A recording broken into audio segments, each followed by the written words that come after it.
اللهم صل على محمد وعلى آل محمد كما صليت على إبراهيم وعلى آل إبراهيم إنك حميد مجيد.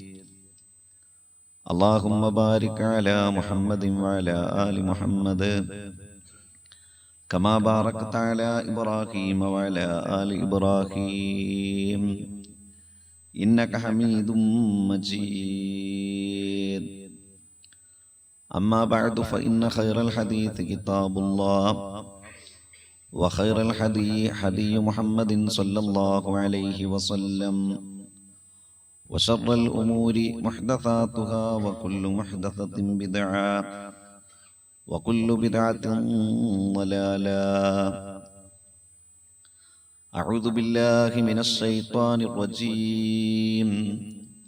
بسم الله الرحمن الرحيم. يا أيها الذين آمنوا اتقوا الله حق تقاته ولا تموتن إلا وأنتم مسلمون. ബഹുമാന്യരായ സഹോദരന്മാരെ, സഹോദരികളെ, ജീവിതത്തിൽ കഴിവിൻ്റെ പരമാവധി അള്ളാഹുവിനെ സൂക്ഷിച്ചുകൊണ്ട് ജീവിക്കുകയും അള്ളാഹുവിന് ഇഷ്ടമുള്ള പ്രവർത്തനങ്ങൾ പരമാവധി ജീവിതത്തിൻ്റെ ഭാഗമാക്കി അള്ളാഹുവിന് ഇഷ്ടമില്ലാത്ത പ്രവർത്തനങ്ങളിൽ നിന്ന് പരമാവധി മാറി നിന്നുകൊണ്ട് നല്ല മനുഷ്യരായി ജീവിക്കാൻ പരിശ്രമിക്കണമെന്ന് എന്നോടും നിങ്ങളോടും നമ്മുടെ എല്ലാം പരലോക രക്ഷയ്ക്ക് വേണ്ടി ആമുഖമായി ഉണർത്തുകയാണ്, വസിയ്യത്ത് ചെയ്യുകയാണ്. വിശുദ്ധ റമളാനും പെരുന്നാളുമെല്ലാം കഴിഞ്ഞ് ഒരു പുതിയ വെള്ളിയാഴ്ചയിലാണ് നമ്മളെല്ലാവരും ഒരുമിച്ച് കൂടിയിട്ടുള്ളത്. ജീവിതത്തിൽ കൂടുതൽ അള്ളാഹുവിങ്കലേക്ക് അടുക്കാനും കൂടുതൽ നന്നാകാനും വേണ്ടി പരിശ്രമിച്ച ദിനങ്ങളായിരുന്നു ഒരാഴ്ച മുൻപ് വരെ നമ്മുടെ ജീവിതത്തിൽ ഉണ്ടായിരുന്നത്.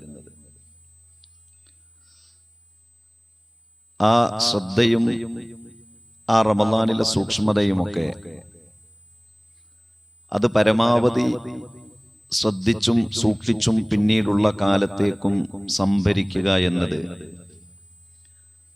വിശ്വാസികളായ ആളുകളായ നാം ഓരോ സന്ദർഭങ്ങളിലും വളരെ ഗൗരവത്തോടുകൂടി ചിന്തിക്കേണ്ട ഒന്നാണ്.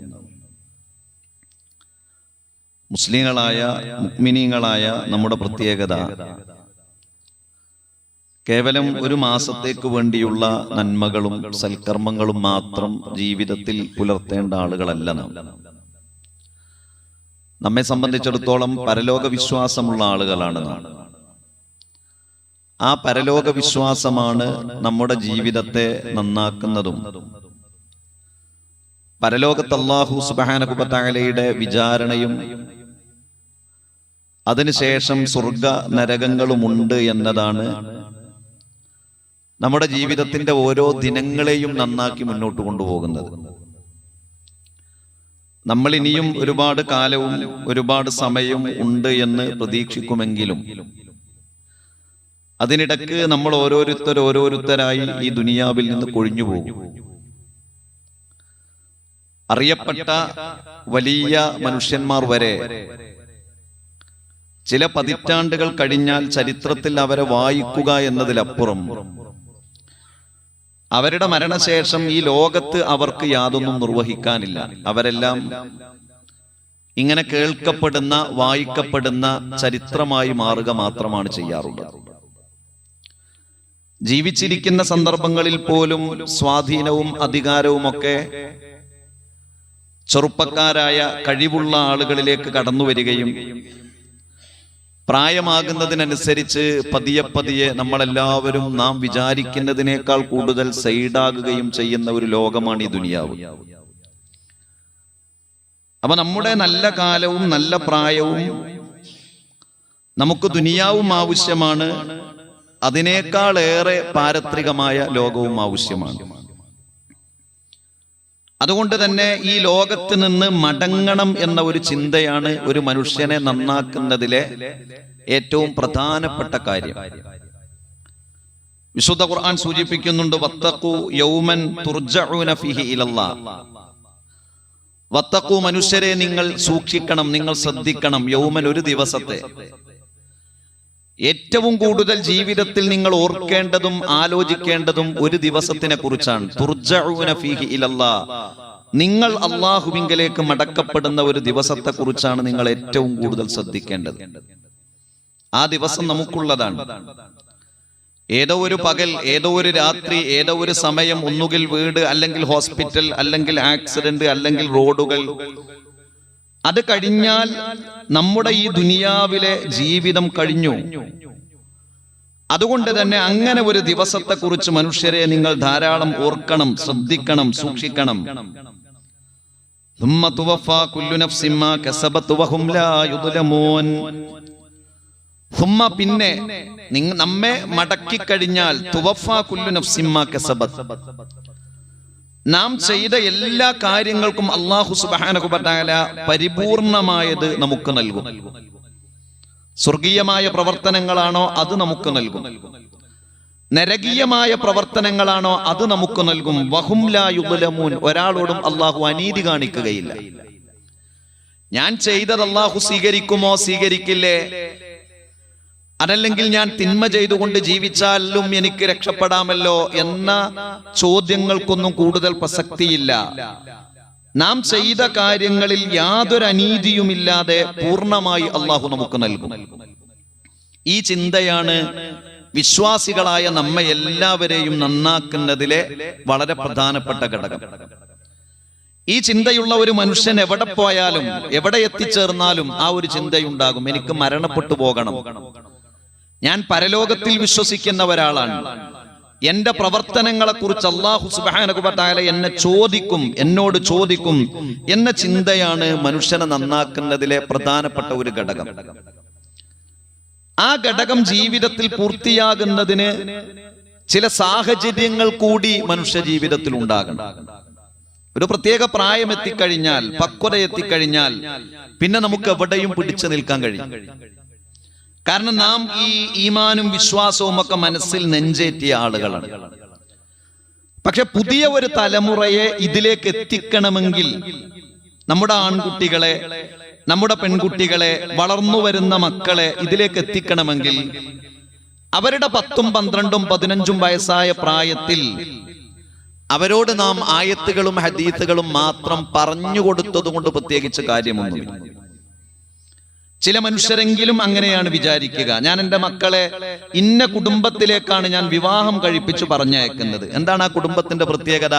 അവിടെ യഥാർത്ഥത്തിലുള്ള വിശ്വാസമില്ല, ആദർശമില്ല, ചെക്കം വേണ്ടത്ര പോരാ. ചോലി വിചാരിക്കണം എന്താണെന്നറിയോ, ഒരു 20 മിനിറ്റ് നിക്കാഹ് കുത്തുബ നന്നായി കിട്ടിയ മൊത്തം അവിടെ വന്നോല് നന്നാവുന്നതാണ്. അതുകൊണ്ട് അവര് പറയും, എന്തായാലും നന്നായി പറയണം, അല്ലെങ്കിൽ ഇന്ന ആളെന്നെ വരണം, അത് ഉഷാറാക്കണം എന്നൊക്കെ പറയും. കാര്യമില്ല. അതുകൊണ്ട് പുതിയ ഒരു തലമുറ നന്നാവൂല.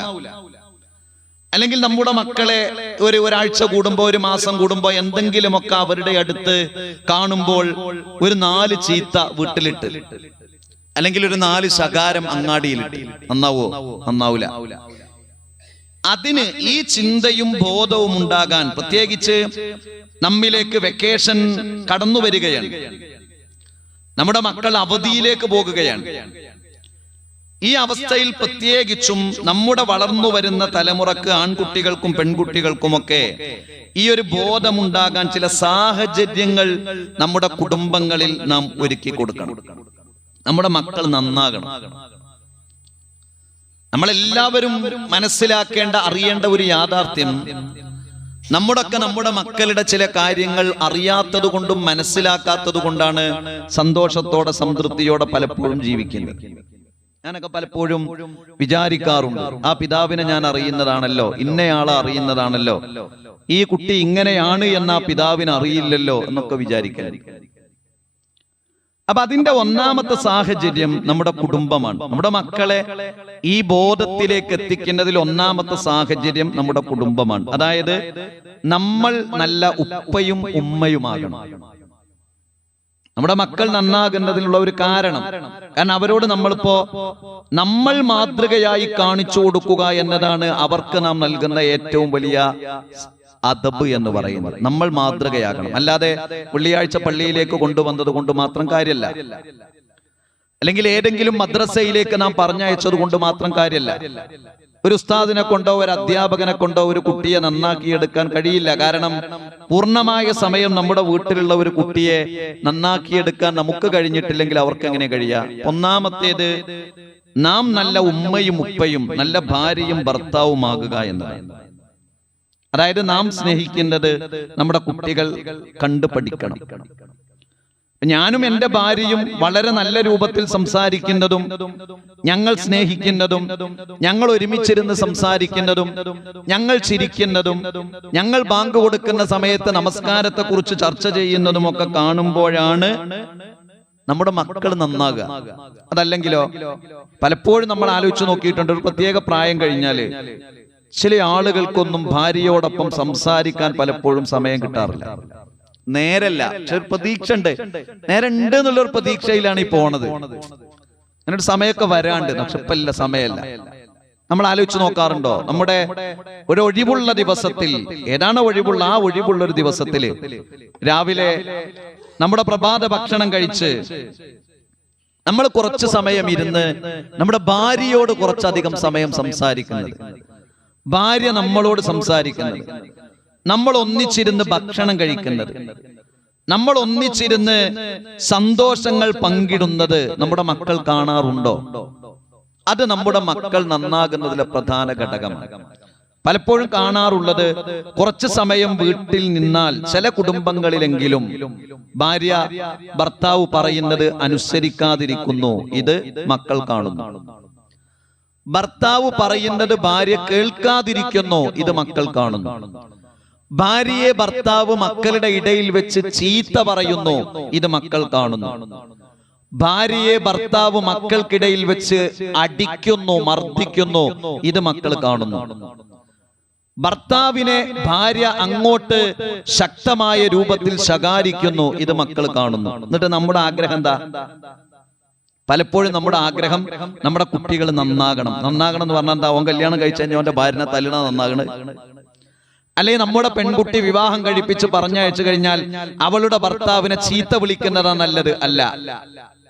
ഒന്നാമത്തേത് അതാണ്. നമ്മൾ നമ്മുടെ ഭാര്യമാരോട് നല്ല രൂപത്തിൽ വർത്തിക്കാൻ, അവരോട് സംസാരിക്കാൻ നമുക്ക് സമയം കണ്ടെത്തണം. നമ്മുടെ ഭാര്യയായതുകൊണ്ട് ഒരു സ്ത്രീ, നമുക്ക് വിവാഹം കഴിപ്പിച്ചു തന്ന ഒരു മനുഷ്യന്റെ മകൾ കഷ്ടപ്പെടരുത്. നമ്മുടെ ഭാര്യയായതുകൊണ്ട് ആ ഭാര്യയ്ക്ക് ഒരു സന്തോഷം കിട്ടുന്നില്ല. കാരണം എന്താ? അവള് നമ്മുടെ ഭാര്യയായി, അതുകൊണ്ട് സന്തോഷം കിട്ടുന്നില്ല.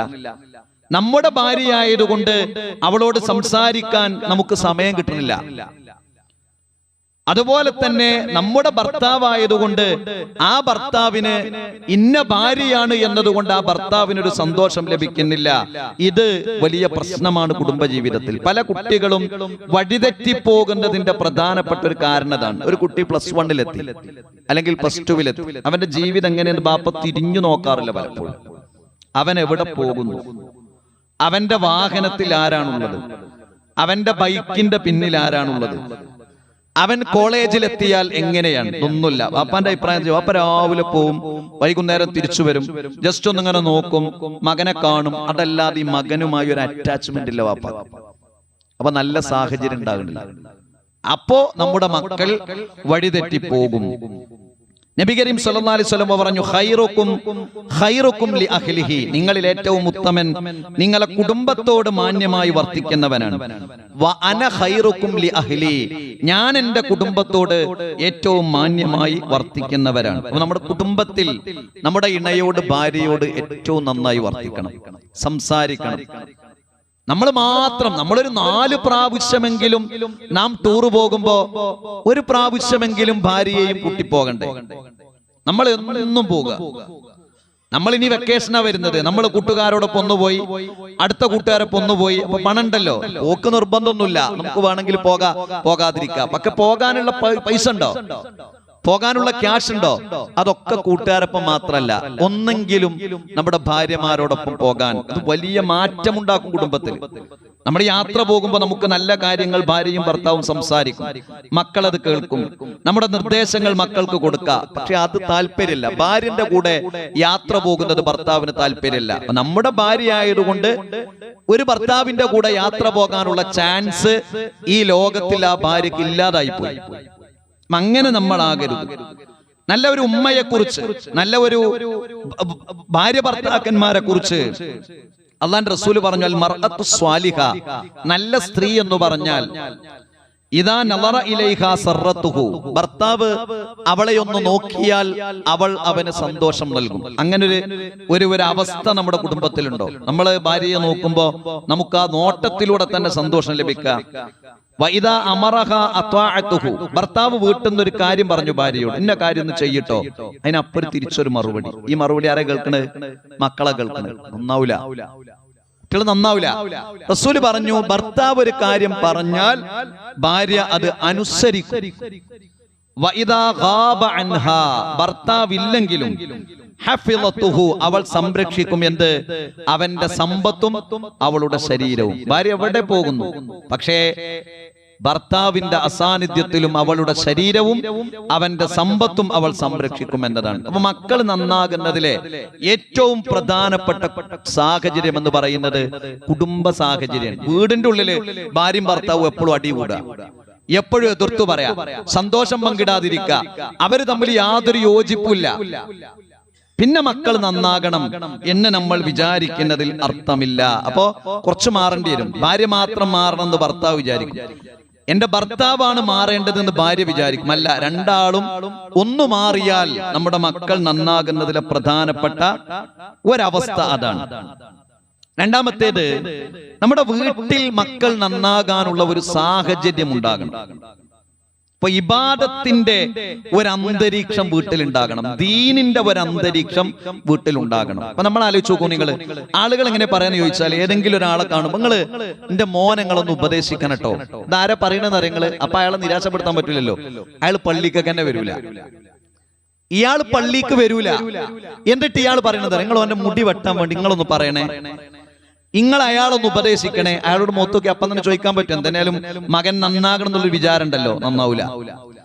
പിന്നെ ഉപ്പമാരായ നമ്മൾ തിരിച്ചറിയേണ്ട ഒരു സംഗതി, നമ്മേക്കാൾ കൂടുതൽ സാങ്കേതിക വിദ്യകളിൽ വിവരമുള്ളവരാണ് നമ്മുടെ മക്കൾ എന്ന് പറഞ്ഞാൽ. നമ്മുടെ ഇൻസ്റ്റഗ്രാം അക്കൗണ്ട് നമ്മുടെ മക്കൾക്കറിയാം, നമ്മുടെ ഫ്രണ്ട്സുകൾ ആരാന്നും അറിയാം, നമ്മുടെ ചാറ്റിങ്ങുകളെ കുറിച്ച് അവർക്കറിയാം. നമ്മുടെ മൊബൈൽ ഒരു ഒറ്റ പ്രാവശ്യം അവർക്ക് കിട്ടിയാൽ മതി, 2 മിനിറ്റ് കൊണ്ട് നമ്മളെ എല്ലാ രഹസ്യങ്ങളും അറിയാൻ നമ്മുടെ മക്കൾക്കറിയാം.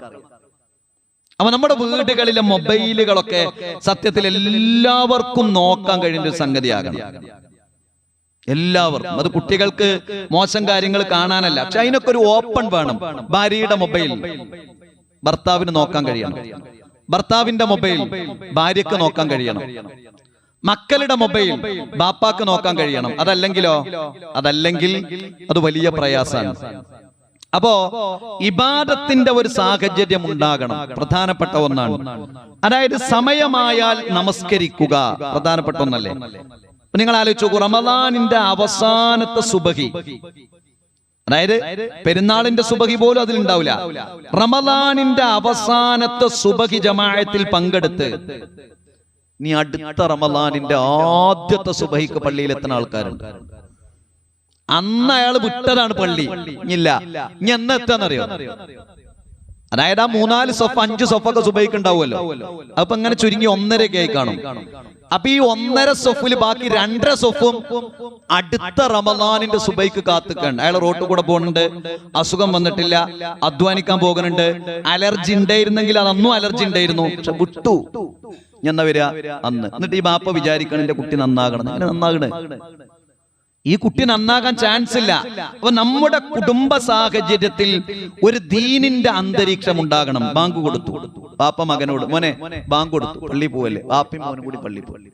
ഭാര്യയോട് ബാങ്ക് കൊടുത്തു, മക്കളെയും കൂട്ടി ജമാഅത്തായി നിസ്കരിച്ചട്ടോ. ഒരു ഇബാദത്തിന്റെ അന്തരീക്ഷം ഉണ്ടായില്ലേ? അപ്പൊ നമ്മൾ ഈ മക്കളെ കുറിച്ച് പലപ്പോഴും പരാതികൾ പറയുമ്പോഴും നമ്മുടെ ചില ഭാഗങ്ങൾ നമ്മൾ ശ്രദ്ധിക്കുന്നില്ല. ഖുർആൻ പറഞ്ഞല്ലോ, വഅമുർ അഹ്ലക ബിസ്സലാത്തി, നിങ്ങൾ നിങ്ങളുടെ കുടുംബത്തോട് നമസ്കാരത്തെ കുറിച്ച് കൽപ്പിക്കണം. വസ്തബിർ അലൈഹ, ആ കാര്യത്തിൽ നിങ്ങൾക്ക് നല്ല ക്ഷമയും വേണം. അതിന്റെ അർത്ഥം ഒരു പ്രാവശ്യം പറയാനുള്ളതല്ല, എപ്പോഴും പറയേണ്ടി വരും. ഓരോ സുബഹിക്കും മക്കളെ വിളിക്കേണ്ടി വരും, ഓരോ ജമാഅത്തിനും ഓർമ്മിപ്പിക്കേണ്ടി വരും, ഓരോ വെള്ളിയാഴ്ച. ഇന്നിപ്പോ നമ്മൾ വീട്ടിൽ നിന്നാ വരുന്നത്, ഒരു പക്ഷേ മക്കൾ ഉണ്ടാകാം, ഇല്ലാതാകാം. പക്ഷെ നമ്മുടെ പെൺകുട്ടിയുണ്ടോ, ആ പാൻകുട്ടി പള്ളിയിൽ പോണില്ലേ, എന്നാ എളുപ്പം പോയിക്കോ, സമയത്രയായല്ലോ, ഒരുങ്ങണില്ലേ, പോയിക്കോ, എന്റെ വണ്ടി കയറിക്കോ, പള്ളിക്ക് വന്നോ. എന്താ വസ്തബിർ അലൈക, അതിൽ നല്ല ക്ഷമ വേണം. അല്ലാഹു പറയുന്നു, ലാ നസ്അലുക റിസ്ഖൻ, ഞാൻ നിങ്ങളോടൊരു റിസ്ഖും ഇങ്ങോട്ട് ചോദിക്കുന്നില്ല. നഹ്നു നർസുഖുക, നിങ്ങൾക്ക് ഞാനാണ് റിസ്ഖ് നൽകുന്നത്. ഓ പഠനം, തിരക്ക്, കുട്ടികളല്ലേ എന്നൊന്നും പറഞ്ഞത് മാറ്റിയേക്കാൻ പറ്റൂല. വൽ ആഖിബത്തു ലിത്തഖ്വ, ഏറ്റവും നല്ല പര്യവസാനം അല്ലാഹുവിനെ സൂക്ഷിക്കുന്നവർക്കാണ് ഉണ്ടാകുക എന്ന് പറയുന്നു. അപ്പൊ നമ്മൾ നമ്മുടെ മക്കളെ ഇബാദത്തുകൾ കൊണ്ട് അവരോട് കാര്യങ്ങൾ പറയണം. മറ്റൊന്ന് നാം ശ്രദ്ധിക്കേണ്ടത്, നമ്മുടെ നിർദ്ദേശങ്ങൾ ശാന്തമായി ഒന്നിച്ചിരുന്ന് പറയാൻ പറ്റിയ ഒരു സമയമാണ് നമുക്ക് മഗ്രിബിന്റെ സമയം. ഇപ്പൊ വെക്കേഷനാ വരുന്നത്, നമുക്കൊക്കെ 2-3 മക്കളൊക്കെ ഉണ്ടാവും, അത് കുറച്ചൊക്കെ വലുതായിട്ടുണ്ടാവും. അപ്പൊ അവരോടൊക്കെ നമുക്ക് കുറച്ച് കാര്യങ്ങൾ പറയണ്ടേ. അത് പറയണമെങ്കിൽ നമ്മള് റമദാൻ കഴിഞ്ഞ് നമ്മുടെ മക്കളെ മഗ്രിബ് നിസ്കാരം കഴിഞ്ഞ് ബാപ്പ വിളിച്ചു വിട്ട, വാപ്പ അവിടെ ഇരിക്കുക, ഉമ്മ അവിടെ ഇരിക്കുക, മക്കളൊക്കെ എല്ലാരും ഇരുത്തിയിട്ട് ഈ വെക്കേഷൻ എങ്ങനെയാകണം എന്ന് വാപ്പ പറയണം. എങ്ങനെയാകണം, നീ എന്തൊക്കെ പുസ്തകങ്ങളാണ് ഈ വെക്കേഷനിൽ വായിക്കേണ്ടത്, മോൾ എന്തൊക്കെ കാര്യങ്ങളാണ് ഇതിൽ ചെയ്യേണ്ടത്, കളിക്കാൻ പോകേണ്ട സമയം എപ്പോഴാണ്. 8ാം ക്ലാസ് പ്രായത്തിലുള്ള ഒരു 10-20 കുട്ടികൾ ഒന്നിച്ച് കണ്ടു 2 ദിവസം മുമ്പ്. ഞാൻ ചോദിച്ചു, നിങ്ങൾ എവിടുന്ന വരുന്നു ചോദിച്ചു. ഞങ്ങൾ സിനിമ കണ്ടു വരികയാണ്.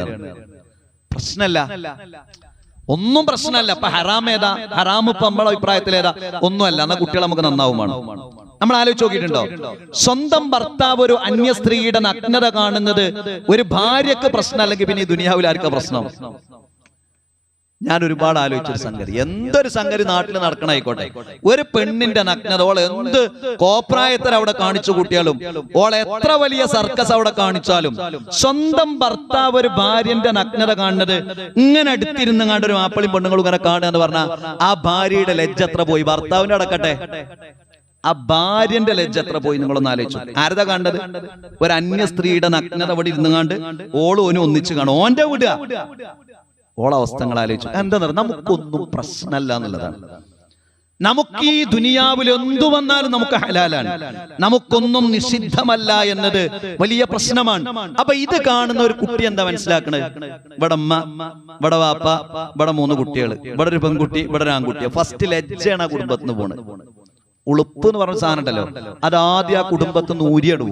കാരണം എന്താ, വാപ്പിരുന്ന് ഇങ്ങനെ കാണുക, എന്തോ ആയിക്കോട്ടെ, വാപ്പിരുന്ന് ഇങ്ങനെ കാണുക, ഉമ്മയിരുന്ന് കാണാം. ഈ കുട്ടി എന്താ മനസ്സിലാക്കണേ, ഈ പെൺകുട്ടി എന്താ മനസ്സിലാക്കണേ? നമ്മൾ കുറച്ചൊന്ന്, ദുനിയാവിൽ പലതും വരും, പലതും നടക്കും. പക്ഷെ നമുക്കൊരു നിയന്ത്രണമില്ലെങ്കിൽ നമ്മുടെ കുടുംബത്തിന്, നമ്മുടെ മക്കൾ ചിലതൊന്നും നമ്മളോട് ചോദിക്കുക തന്നെ ചെയ്യരുത്. കാരണം എന്താ, അവർക്കത് മനസ്സിലാക്കണത് ഞങ്ങൾക്ക് പറ്റിയതല്ല എന്നുള്ളത്. അല്ലെങ്കിലോ നമ്മൾ വിചാരിച്ച പോലെ നമ്മൾ ജീവിക്കും, എന്നിട്ട് നമ്മുടെ കുട്ടികൾ നന്നാകണം എന്നും വിചാരിക്കുന്നത് അത് കഴിയൂല. അപ്പോ ഒരു ഹറാമും ഹലാലും എന്താണ് എന്ന് നമ്മുടെ കുട്ടികൾക്ക് നമ്മൾ ബോധ്യപ്പെടുത്തണം. പോകാൻ പറ്റിയ, യാത്ര പോകാൻ പറ്റിയ, കഴിക്കാൻ പറ്റിയ, കുടിക്കാൻ പറ്റിയ 10,000-കണക്കിന് കാര്യങ്ങൾ ഈ നാട്ടിലുണ്ട്. അവർക്കൊക്കെ നമുക്ക് കുട്ടികളെയും കൊണ്ടുപോകാം, വീട്ടുക്കും പോകാം. പക്ഷെ പറ്റാത്തത് കുറച്ചേ ഉണ്ടാവുള്ളൂ, അതുകൊണ്ട് വെട്ടുക, പോകാതെ. അത് നമ്മൾ ശ്രദ്ധിക്കേണ്ട ഒന്നാണ്.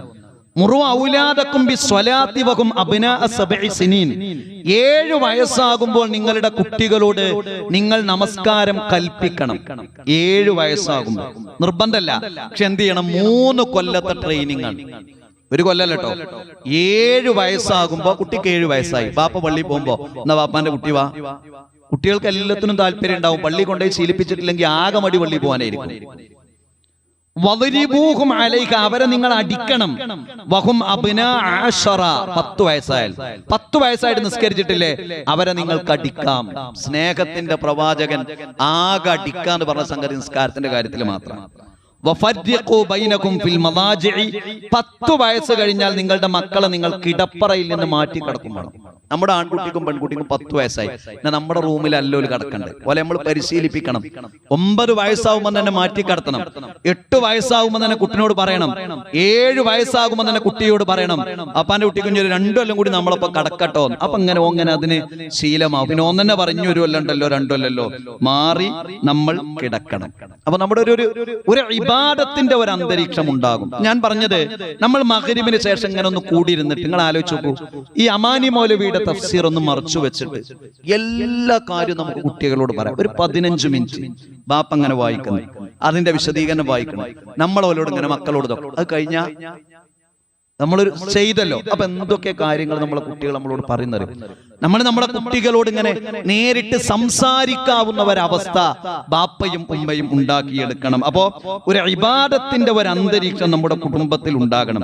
അമിതമായ മൊബൈൽ ഫോൺ ഉപയോഗം, സോഷ്യൽ മീഡിയ ഉപയോഗം, എന്റർടൈൻമെന്റുകൾ ഇതൊക്കെ ഉണ്ടാവും കുട്ടികളിൽ. പക്ഷെ അതിനൊക്കെ നമ്മൾ സമയവും കാലവും പരിധിയും വെക്കണം. 2 മാസം വെക്കേഷൻ വരെ 60 ദിവസം 60 ദിവസവും ഫുൾ ടൈം മൊബൈലിൽ ഇരുത്താനാണോ നമ്മുടെ മക്കളെ നമ്മൾ വിചാരിച്ചിട്ടുള്ളത്? അങ്ങനെ ഇരുത്തരുത്. അവർക്ക് ചില നല്ല പുസ്തകങ്ങൾ വാങ്ങിക്കൊണ്ടേ കൊടുക്കണം. അവർക്ക് ഖുർആനിന്റെ ചില ഭാഗങ്ങൾ കാണാതെ പഠിക്കാൻ നമ്മൾ കൊടുക്കണം. ഇതൊക്കെ പറയുമ്പോഴേ മരണപ്പെട്ട് കഴിഞ്ഞാൽ ഒരു മനുഷ്യനാകും 3 കാര്യങ്ങളെ ഉപകരിക്കുള്ളൂ. അതിൽ ഒന്നേതാ? മക്കളാണ്. അതിന്റെ അർത്ഥം എന്താ അറിയോ? നല്ല പ്രയാസമാണ് നല്ല മക്കളെ വളർത്തിയെടുക്കാനെന്ന്. അതുകൊണ്ട് തന്നെ ഇവിടെ മാത്രല്ല, നാളെ ബർസഖിയായ ലോകത്തിലും അത് അനുഭവിക്കാൻ കഴിയുമെന്നാണ്. മക്കളുടെ പഠന സ്ഥലങ്ങൾ ഏതാണ്? കോഴ്സ് എവിടെയാണ്? ഹോസ്റ്റൽ. 18 വയസ്സുള്ള ഒരു കുട്ടിയെ ഏതെങ്കിലും ഒരു സ്റ്റേറ്റിൽ കൊണ്ടുപോയി ഏതെങ്കിലും ഒരു ഹോസ്റ്റലിൽ ചേർത്തി ആ കുട്ടി നന്നാകും എന്ന് നമുക്ക് വിചാരിക്കാൻ കഴിയോ? അപ്പൊ നമ്മൾ ചോദിക്കും, ചേർത്തണം. പക്ഷെ അവിടുത്തെ സാഹചര്യം എന്താണ്? അവിടെ നമസ്കരിക്കാൻ സൗകര്യമുണ്ടോ? അതിന്റെ അടുത്ത് പള്ളി ഉണ്ടോ? വെള്ളിയാഴ്ച അവനോട് പള്ളി പോവുക. അപ്പൊ വാപ്പ പറയാം 3 കൊല്ലത്തിന് വാപ്പ പറയല്ലേ 4 കൊല്ലത്തിന്. അതിനവിടെ അടുത്ത് പള്ളിയൊന്നുമില്ലേ? പിന്നെ എടുക്ക പള്ളിയിൽ പോവുക. പിന്നെ 4 കൊല്ലത്തിന് ഒരു വെള്ളിയാഴ്ച പള്ളിയില്ല. നമ്മൾ എന്തുകൊണ്ടാണ് പലപ്പോഴും ഇതിനെ ന്യായീകരിക്കുന്നത്? ഇബ്രാഹിം നബി അലൈഹിസ്സലാം മകൻ ഇസ്മായിൽ നബി അലൈഹിസ്സലാമയെ മക്ക മണലാരുണ്യത്തിൽ കൊണ്ടുപോയി താമസിപ്പിച്ചതിന്റെ കാരണം പറയുന്നത്, റബ്ബന ഇന്നി അസ്കൻതു മിൻ ദുർരിയത്തി, അല്ലാഹുവേ എന്റെ കുടുംബത്തെ ഞാൻ ഈ ബിവാദിൻ ഗൈരി ദി സറഇൻ, ഒരു കൃഷി പോലും ഇല്ലാത്ത ഈ മരുഭൂമിയിൽ ഞാൻ താമസിപ്പിക്കുന്നത്, ഇൻദ ബൈതിക്കൽ മുഹറം, ഈ മസ്ജിദുൽ ഹറമിന്റെ അടുത്ത് ഞാൻ താമസിപ്പിക്കുന്നത്, റബ്ബന ലിയുഖീമുസ്സലാ, അല്ലാഹുവേ എന്റെ മക്കൾ നമസ്കാരം പരിശീലിക്കാൻ വേണ്ടിയാണ്. നമ്മളെ കുട്ടികളെ എവിടെയെങ്കിലും കൊണ്ടുപോയി ചേർത്താണ്. ആൺകുട്ടികൾ പെൺകുട്ടികൾ അവർ തിരിച്ചു വരുമ്പോ MDMA ആയിട്ട് വരരുത്. നമ്മുടെ പെൺകുട്ടി ഏതെങ്കിലും ഒരു ചെറുപ്പക്കാരനെയും കൊണ്ടുവരുന്ന ഒരു അവസ്ഥ ഉണ്ടാകരുത്. ചില വാപ്പാരൊക്കെ പറയാ, എന്റെ പെൺകുട്ടികൾ പറയുന്ന ചില ആശയങ്ങളൊന്നും എനിക്ക് മനസ്സിലാകണമെന്നില്ല. എന്താ, അവർക്ക് വിവാഹം വേണ്ട, പിന്നെ വേറെന്തൊക്കെ മതി, ജീവിതം വേണ്ട. അപ്പൊ ഇതിനൊക്കെ ഒരു സാഹചര്യം, നമ്മുടെ ഒരു ശ്രദ്ധ ഇല്ലെങ്കിൽ വലിയ സങ്കടത്തിലാകേണ്ടി വരും. പെട്ടെന്നൊരു ദിവസം തന്റെ ആൺകുട്ടിയെ കുറിച്ച് പെൺകുട്ടിയെ കുറിച്ച് ഞെട്ടുന്ന ഒരു വാർത്ത കേട്ട് കഴിഞ്ഞാൽ പിന്നെയുള്ള കാലമൊക്കെ എത്ര സൗകര്യവും സമ്പാദ്യവും ഒക്കെ ഉണ്ടെങ്കിലും ഒരു വാപ്പാനെയും ഉമ്മാനെയും സംബന്ധിച്ചിടത്തോളം വളരെ സങ്കടകരമായിരിക്കും. അതുകൊണ്ട് കുടുംബം എന്ന നിലക്ക്, ഭർത്താക്കന്മാർ എന്ന നിലക്ക്, ഭാര്യമാർ എന്ന നിലക്ക് നമ്മുടെ മക്കളെ നമ്മുടെ കൂടെ വളർത്താൻ, അവർക്ക് മാതൃകയാകാൻ, അവർക്ക് റോൾ മോഡലാകാൻ, അവർക്ക് മതത്തിന്റെ കാര്യങ്ങൾ വളരെ ശാന്തമായി പഠിപ്പിച്ചു കൊടുക്കാൻ നമുക്ക് സാധിക്കേണ്ടതുണ്ട്. അല്ലാഹു സുബ്ഹാനഹു വ തആല നമ്മെ അനുഗ്രഹിക്കുമാറാകട്ടെ.